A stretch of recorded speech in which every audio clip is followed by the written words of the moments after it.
I'm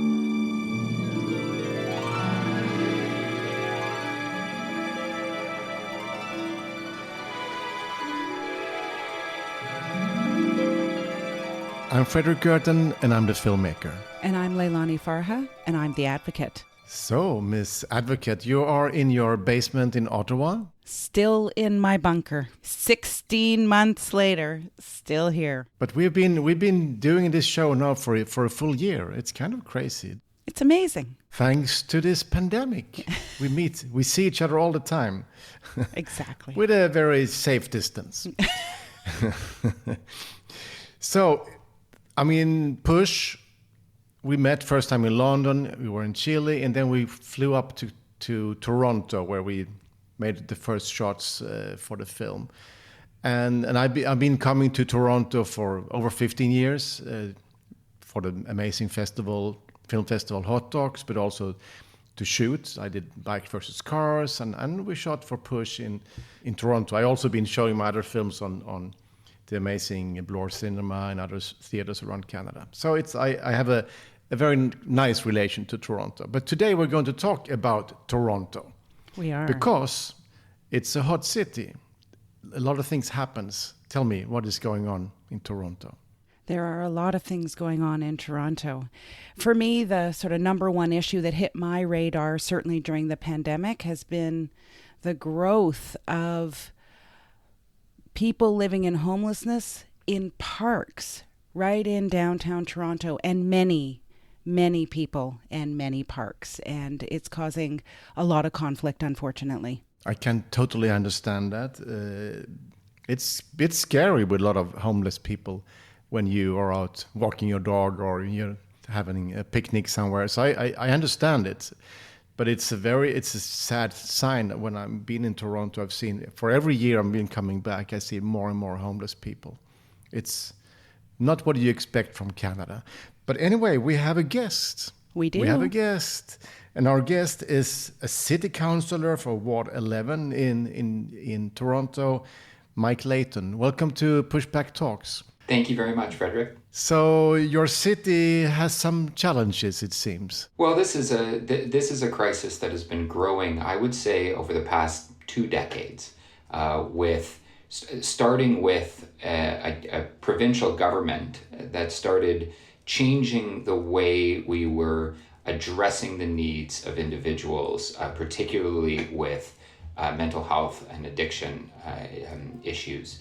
And that really started forcing them out of government-supported housing and programs, and pushed them into the streets. And the problem's gotten worse because over the last 2 decades, the affordability in the city of Toronto for housing has just gotten out of control.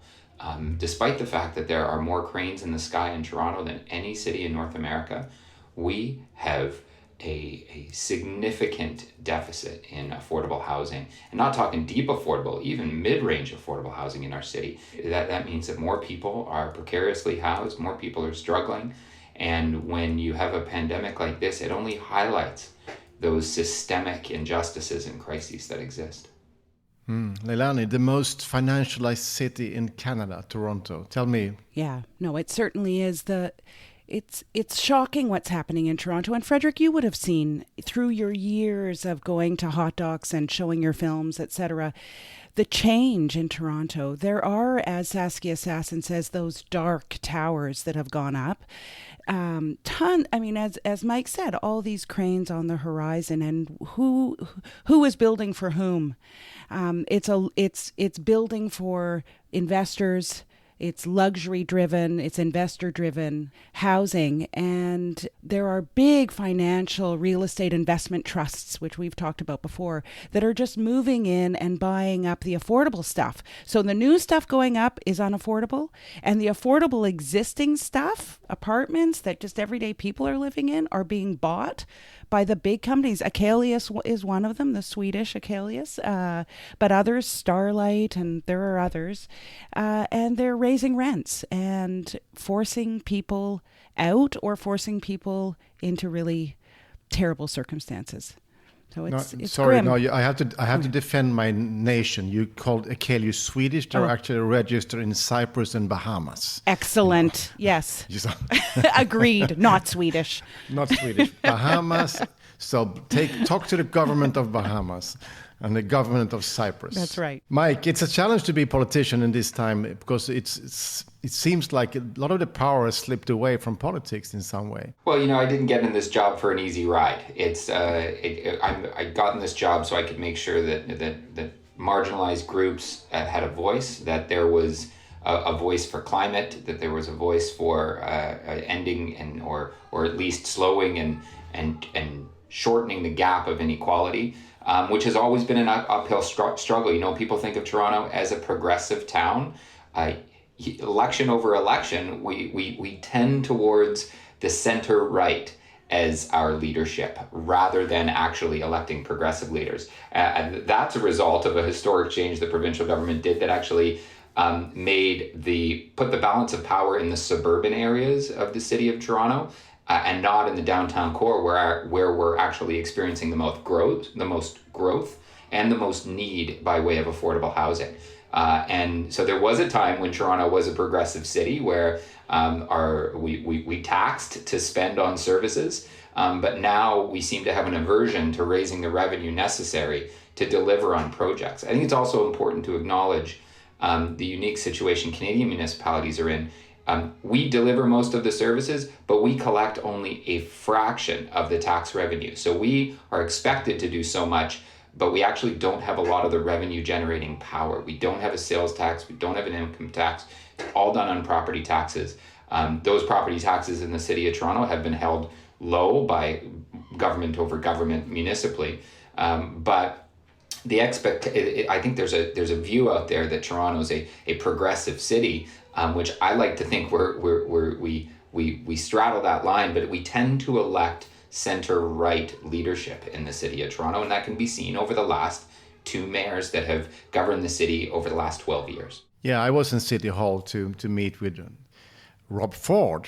I mean, he slipped away. He didn't want to be interviewed, but so you had some really. He became world famous. Your mayor then. For all the wrong reasons. For all the wrong reasons. But then you managed to elect his brother to be the governor, I guess. So it's you keep voting for the family. I actively worked on elections against Doug Ford as premier, but sadly, we are where we are. Well, anyway, I've been coming to Toronto for many years, and I really love the city. But the changes are so visible, and I think we've seen the same kind of rapid change in many cities around the world. In the podcast we've been talking about Lisbon or Barcelona or Berlin or Prague or many cities have been experiencing this extreme change. And Leilani, it seems like it's the legislation that makes it easier to invite the real estate investment trusts and so on, this kind of tax releases to. So how do you see that, Leilani? I do. I just want to comment on the changes in Toronto. And Toronto, for me, has been a special city. I did all of my studies at the University of Toronto, so was there from 18 for 15 years after that. And I always felt Toronto was a really special city, and I think that quality of Toronto has gone. The way there are neighborhoods right downtown, it was always a kind of, it used to feel like a place where you could be anyone in Toronto, and you could kind of make it no matter who you were in Toronto. And now I think it has the feeling of a corporate city to me, especially when you're right downtown. It's just that special quality seems to have eroded, and I do think it is related to the uber financialization of residential real estate. And as you say, Frederick, I mean, the government has created laws that invite these actors in 100%. I mean, they are not even taxed like corporations. So they fly in and have preferential tax treatment, which is why they set themselves up the way they do. So, of course, they're going to dominate the real estate landscape. When we're in the middle of a pandemic and They have incredible liquidity, low interest rates, money is cheap, as we always say. Then they're going on a shopping spree as we speak. The question is, and Mike spoke to this. I wouldn't mind Mike talking to this a little bit more. Like, what can the city itself do? Even if the city was more progressive, what could you do in light of the fact that you said, Mike, that the city doesn't have that much power? Is there anything that you could do? Are you doing something? Well, I think where we have power is we have the ability to mobilize our citizens like no other level of government. We're we're the closest level of government to the people, and I think there's a lot of trust there. Notwithstanding the lack of trust for politicians, more generally speaking, and that probably is true around the world. I think there's a lot more trust for the local politicians, particularly because we're unaffiliated with a political party. There are obvious connections that people can make, and certainly there are groups that organize together. But because of that, there's some independence there, and there's some actual willingness on the part of City Council to work together as a more unified body. You get a lot of motions calling on the federal and provincial government coming out of City Council that are unanimous, that call for changes to laws provincially and federally. But along the commodification of housing, there does seem to be a couple of things we can do. Just this week at City Council, we'll be debating a vacant property tax. So for units that are being held vacant, we will tax them, as Vancouver does and has done for several years now in the City of Toronto. We're just catching up, but we'll vote on that. We'll vote on that actually tomorrow. It will pass probably almost unanimously, if not unanimously. And I think that's our power, is we can break some of those traditional partisan left-right silos. Great example is a small town in Quebec a couple of years ago, I think it was about 15 years ago, passed a law against cosmetic pesticides. And the city, their town, it was a town at the time, it was actually my parents' hometown, Hudson, Quebec. They passed a law saying, we're going to outlaw cosmetic pesticides because it impacts our water supply, which it does. And they were taken to court because they said it's outside of your power. You can't do that. They in fact won because they pressed the boundaries of their jurisdiction. And then, lo and behold, other cities across the country, including Toronto, adopted the same policies. But then provincial governments started doing it. So municipal governments didn't have to do it anymore. So we mainstream these policies, and by pushing the boundaries of our jurisdiction, sometimes we lose. We had a plastic bag ban in Toronto that wasn't upheld in the courts. But sometimes we lose, but it still gets that idea out there. With plastic bags, all the grocery stores changed over to paper or charging a fee, which is really what we wanted to accomplish, reducing the amount of plastic. So it did, our powers and what we did at council can affect change, even if we don't have direct power over it. And I think that's one powerful thing. And so when you look at some of the things that the City of Toronto has done around housing, the rapid housing initiative that the federal government is working with the city on, where we build units very quickly, build supportive units very quickly. We're undertaking that now with several hundred units. These are the types of programs and policies we can help mainstream, help implement, so that the federal government can say, there's a success story. Now let's invest more because we know we can do it. The power of politics, to communicate politics. I like politicians that actually believe that politics can make a difference, and that's good. But Mike, we've seen some tough images coming out of Toronto. Armed police, horses, dogs, and all to just send homeless people away. How do you yourself react to those images? Well, first, when I saw the images, and it's been a couple of occasions now where the city with the police have gone in to remove encampments, to issue and then execute trespass notices to the residents living there. It distresses me in a number of ways. One is we should not be using coercive showing of force or force on any of our residents. It's certainly non-violent. But we shouldn't be using those tactics. The second reason why it's so distressing is it was on the front page of the newspaper for maybe one day. And it distresses me that it has come to the point that it doesn't seem to even be that big of an issue. That treating people in such a way that initiating the escalation of force, that not treating people in a compassionate way, that is what hurts so much, I think, in how we've been seeing it. And we know there are local concerns around encampments, and you mentioned it at the top, that there is a feeling that people feel unsafe in this space as a result of people living there, and some of which have serious and significant mental health and addiction issues. But I don't believe that we get to where we want to be by taking a path we want to take by sending in police.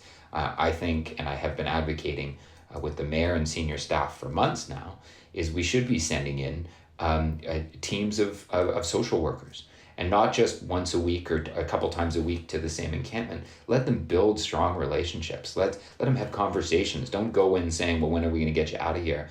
Go in saying, what do you need? What do we need you to get access to in order to get you housing, which is where we know we need people. We know we can't have people, and it's not healthy for people to be living in parks indefinitely. So Leilani, I mean, you've been working with homeless people. That's been your professional life, basically. And you've been very critical to the government in Ottawa, your hometown, but also now the government in Toronto. But I know you're also commenting on Skid Row in Los Angeles, the encampment in Echo Park, LA, or encampments under bridges in San Francisco. So, I mean, this is like, it's actually some kind of plague of so many people now living in the streets in rich countries. So how do you see this, Leilani? What should the government do in Toronto? I, of course, liked very much what Mike was saying about the inappropriateness of bringing in security forces and police officers as if that's somehow some solution to any of this. I find it so distressing, I have to say, because when you send in police, normally then what you're doing is you're saying that there's a crime being committed, that there are criminals. And when you do that with people living in homelessness, then you erase their humanity, the fact that they are subjects of a system that doesn't work for them. And I find that so upsetting, because I've talked to hundreds and hundreds, maybe thousands of people living in homelessness all around the world. And the thing that they say to me, no matter what country I'm in, what they say to me is, I just want to be treated like a human being. I just want my dignity. I mean, it's phenomenal. It's like it is a global pattern. The plague to me is not homelessness. The plague is the criminalization of people living in homelessness, the failure of governments to understand that these are people who have human rights that aren't being realized, and that the failure, if there's a failure, it's not the personal failure of people living in homelessness, it's the failure of governments to do what's necessary to ensure these people have adequate housing. So it is very distressing to me. I also think you can't, it's very nuanced. Frederick, you said neighbors, residents are afraid and don't want to be mingling in parks with people living in homelessness. And we have to understand that there's some truth to that. Whether they're really at risk at all is another issue, but that's how people feel. And then at the same time, you have a group of people whose rights are being denied. This is a very nuanced, quite complicated situation. To me, the only way, and I say this in Push the Film, the only way that we move forward is through conversation. And as Mike so astutely and eloquently said, when you bring in police, you lose conversation. That conversation's over at that point, right?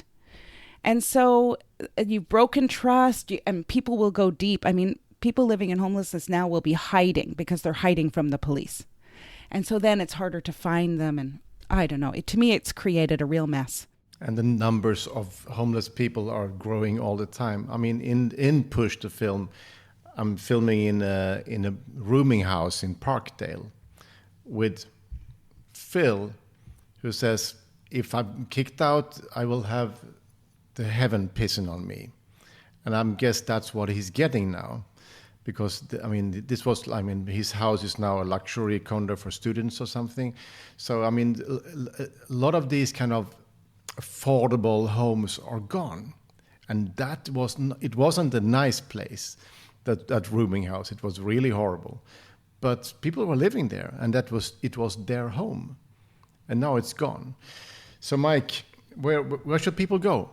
Well, there's going to be a lot more people that are going to be looking for places to go, because right now, what we've learned is 11% of residents of Toronto, of renters, are in arrears on their rent as a result of the pandemic or other contributing factors. 11% of people. How many people could that be, more or less? The actual number, we're looking in the tens of thousands. Wow. And we have a shelter system that's before the pandemic was already at the brink. About 10 years ago, I think it was about 15 years ago, we set a standard saying we don't want to ever get more than 95% of our shelter beds filled. Well, we've been running close to 100% for that decade. A couple of years ago, after years of advocacy, we said, in the wintertime, we should set up respite sites that are low barrier that anyone can go into, just so that they've got a place to sleep, they get food, they have some showers, they got a warm place. Those were supposed to be temporary while we were expanding our shelter system. Those have been up for the 4 years since they've been installed. And then the pandemic hits. So we go out and we have to accommodate physical distancing within our shelters. So we opened up some community center space. We started contracting and leasing hotel rooms for years, so that we can help stabilize the shelter situation. But it's still not enough. We still don't have enough beds for people that want them in the city. And month to month, we have a tool that tracks month to month what's the growth in chronic homelessness or people accessing our shelter system. I just looked it up. From April to May, which is the latest data, we saw an increase of 100 people experiencing chronic homelessness on our streets. We were able to house 280 of them, but we had another 620 come into the system. So the problem is only getting worse. In the neighborhood I represent, we purchased an empty seniors home that would have been on its way to, I think it was actually purposed by an investment trust. The city has now bought it back. The investment trust made a lot of money off that transaction, but now we have housing for 250 people experiencing homelessness, and that will be through a supportive housing model. But we need more, and we need it faster. We also have some tools with inclusionary zoning. That means in all new development, there soon will be affordable housing in every new development. But that's probably not gonna reach the most hard to house, those that are struggling the most with chronic homelessness. I grew up in a co-op in the city of Toronto, a mixed income co-op that was surrounded by a neighborhood of mixed income, of those very wealthy that live downtown because of their proximity to the banking sector, and that those that live in deep poverty and live downtown because of their proximity to the core services they depend on. That balance isn't achieved in a lot of places in the city, and when you don't see it, I think that you tend not to learn the compassion about that you should be building a city for everyone along that spectrum of income and ability, rather than just those that live in your immediate neighborhood. Wow, I mean, the picture that comes out from Toronto, listening to you, Mike and Leilani, it's kind of. It's a bit depressing. And we have the financial crisis. We have a government that invites money to come and save the country. And then these investors, they get credit reliefs, and then they just go in and they build. But they don't build for the people in the city. And these investors are now making more money than ever. They're richer than ever. I mean, the billionaires became like 40% richer during the pandemic. And now the city, like you're sitting there with a city budget, and you have to spend a lot of money to kind of save people who've been kicked out of the system. And this is not only a Toronto story. This is repeated in city after city all around the world. So the cities are sitting there with a problem. And of course, that's why also city governments normally are more progressive than the national governments, because they actually have to face the problems. Leilani, how do you see this going? Well, how do I see this going? I don't know. I mean, I'm always hopeful when I meet city councillors like Mike, and there's a sort of group of them who are really actively working to make sure that the city of Toronto is a city for everyone, as Mike said. And right now, I mean, Toronto does not feel like it's a city for everyone right now. It really, to me, as a kind of outsider, because I'm sitting here in Ottawa and I have this international perspective, to me, Toronto feels like a city for rich people. I think it's a big fight to make it a city for everyone. But I do see little, strains of hope. This vote on a vacancy tax, I think that's super important. Is it going to be enough? Of course not. But if we, have to chip away and keep the voices of the marginalized communities, the disadvantaged communities very alive and very present at City Council, and hopefully there will be some change. And I'll just keep chipping away in my own way, talking to the City of Toronto. Yeah. But Mike, it seems like you also needed support from your national government in a stronger way. We do, and from our provincial governments. Supportive housing, which isn't the only thing we need, but it's one thing we need, is funded by healthcare dollars. That's where it should be coming from. I argued the city should also just fund more if our premier and provincial government won't come to the table with money. Unfortunately, my motion's lost at City Council, but I'll keep trying. And so both levels need to come. The federal government needs to come in with dollars and perhaps their expropriation powers, because the only body that can use emergency expropriation powers to take some of the real estate that is destined for high-end residential and actually allow the city to convert it in a timely fashion into more affordable housing is the federal government. The city just doesn't have that power. We also don't have the revenue necessary, the revenue sources necessary to do that. So all the levels of government need to come together. The city to deliver the projects and administer the housing once it's built, but the province and the federal government really need to come to the table in a major, major way in the next 18 months if we're not going to experience another crisis like we are right now. Mm.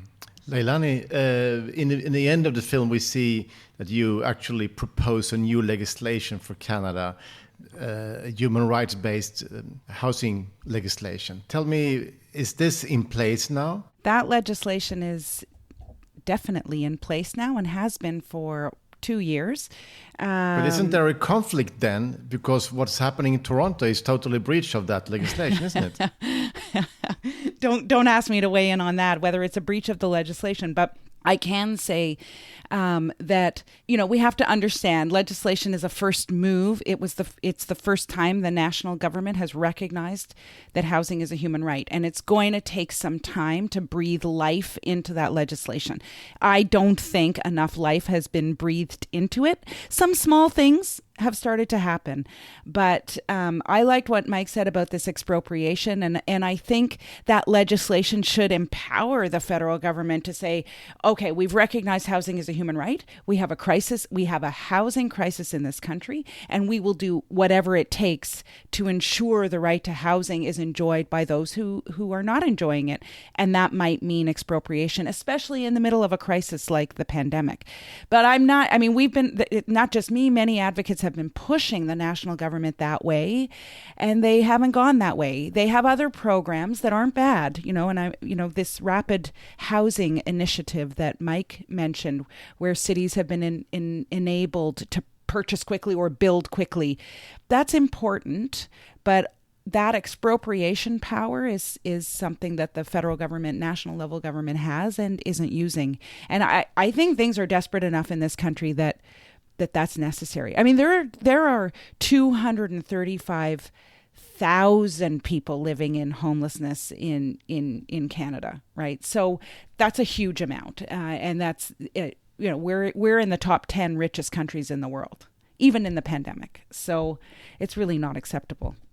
I was just going to switch over to, because in the opening of Push, we open in a bar in Little Portugal, where the amazing artist, activist, Michael Lewis Johnson is talking to the audience, which he's doing every Saturday afternoon, playing, singing. But he says, okay, we made this neighborhood hip. We, the creative people, the artists, and now we can't afford to stay. Isn't this a scary thing, Mike, that that your city might lose the vibe because the people who create the vibe, they can't afford to stay? I think that's been a problem for a century, that a neighborhood is made popular by a group of individuals. It may be a group of that immigrate through into Canada, into Toronto. It may be those that the artists that we've seen, and I think this has probably been the case in all over the world, I suspect. That I think the problem is we've now hit a stage that those artists have been pushed so far out of the core that and the commodification of land in the core has gotten so high that even their shadow or their the footprints they left are all gone. My stepmother, who was an artist by trade, turned into a politician later in life, but was an artist by education and trade. First had a small workshop in what's now Liberty Village in Toronto, a newly redeveloped neighborhood with some of the old industrial buildings that predated the residential. But now that area is almost unaffordable for anyone but big tech. And in fact, that's who they market to.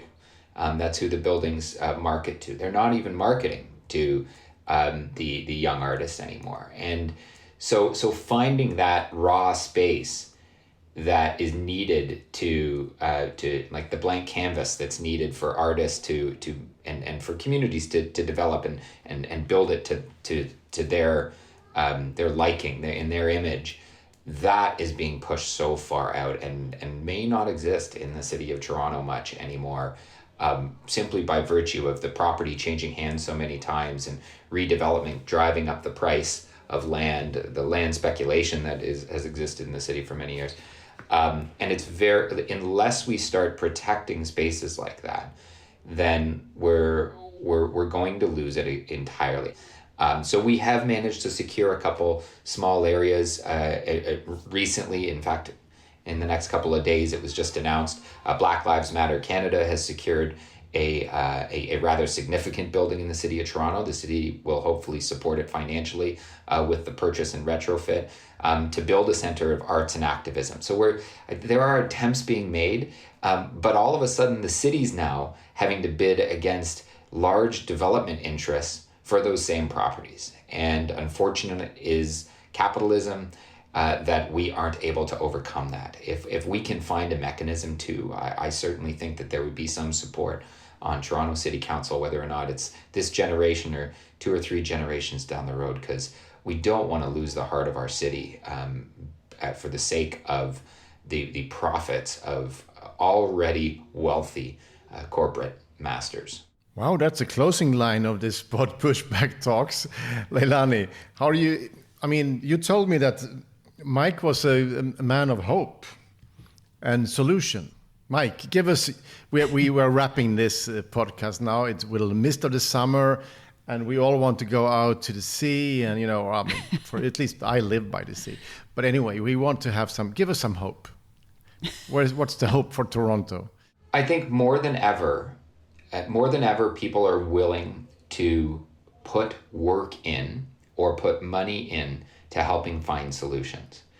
I'm not sure that politicians are as brave as some of the members of the public are right now, that are speaking out, that are giving support, that are using their time and money to try to make life better for others in their community, that are trying to protect some of these things we were just talking about, that are trying to protect these cultural institutions, these spaces for artists, for activists, for marginalized groups. I feel like the community is there, but politicians are 2 steps behind, and I think it's because we're quite a bit more risk averse than I think many would hope. And if we can ensure, and if we can elect leaders or ensure that they have our support in raising our taxes to pay for things, because this isn't something people should have to do on the weekend with some charitable time, right? Like this, we should contribute any way we can, but that's the role of government. And if a government like the City of Toronto is unwilling to raise the revenue necessary to deliver services, very basic human rights services to the most marginalized, then we got a real problem there. But I think that I'd like to think the pendulum is swinging a little bit away from us thinking ourselves as independent units in a city to us thinking of ourselves as part of a larger organism. And the second that happens and gains more momentum, and I think we see it through some of the initiatives that have come out of COVID, the second that momentum starts swinging, I think we'll hopefully see a change in the way people view those least fortunate in the City of Toronto, those struggling for housing, because of so many people are. And we all know someone who's losing their housing or being evicted and struggling to find another even slightly affordable place to live in the neighborhood that we grew up in. I think we're just going to see a greater shift in people's attitudes towards accepting affordable and supportive housing within their community, as well as accepting that they're going to have to pay a little bit more if we're all going to have a place in our city.